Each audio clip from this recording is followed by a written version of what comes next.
Tirupati Janasena MLA RN Srinivasulu బుధవారం సెట్టిపల్లి గ్రామంలోని జనసేన నాయకుడు చరణ్ రాయల్ నివాసానికి చేరుకొని పరామర్శించారు.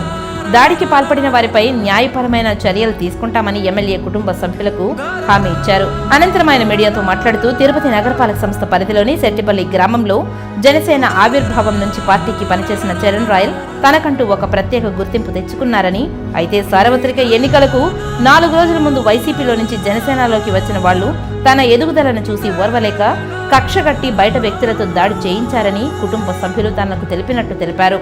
దాడి జరిగిన వెంటనే అలిపిరి పోలీస్ స్టేషన్లో కేసు నమోదు చేశారని, నిందితులను గుర్తించి న్యాయపరమైన చర్యలు తీసుకోవాలని పోలీసులకు సూచించినట్లు తెలిపారు. ఈ విషయాన్ని జనసేన అధ్యక్షుడు పవన్ కళ్యాణ్ దృష్టికి తీసుకువెళ్లి చరణ్ కు న్యాయం చేసేలా చూస్తానని ఎమ్మెల్యే మీడియాకు పాల్గొన్నారు. జనసేన పార్టీ ఆవిర్భావ దినోత్సవం నుంచి జన సైనికుడుగా జనసేనాధిపతికి తన వంతు కృషి చేస్తున్నాడు.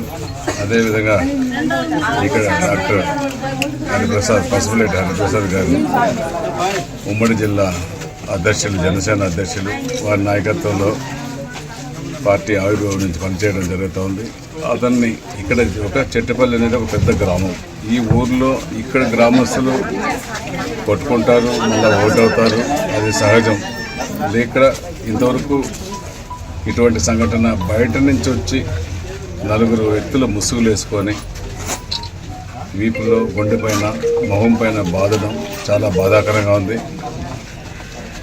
వారికి ఎవరైతే దీన్ని చేశారో, ఈ దుశ్చర్యకు పాల్పడ్డారో ఖచ్చితంగా కూడా పోలీస్ అధికారులు పరిశీలిస్తారు. వారిని పట్టుకుని శిక్షించే విధంగా చేస్తామనేసి కూడా ఈ సందర్భంగా తెలియజేస్తున్నాం. అంతేకాకుండా ఈ చెట్టిపల్లి గ్రామంలో ఇంకొకసారి ఇటువంటి పునరావృతం కాకుండా ఇది ఒక ప్రశాంత వాతావరణం, ఇది ఒక విలేజ్ వాతావరణం. ఇటువంటి వాతావరణంలో ఇటువంటి గొడవలు, ఘర్షణలు జరగడం అది ఈ పుణ్యక్షేత్రంలో మంచి పద్ధతి కాదు. దీనికి ఇక్కడికే ఫుల్ స్టాప్ పెట్టే అవకాశం తీసుకుంటాం, తగిన చర్యలు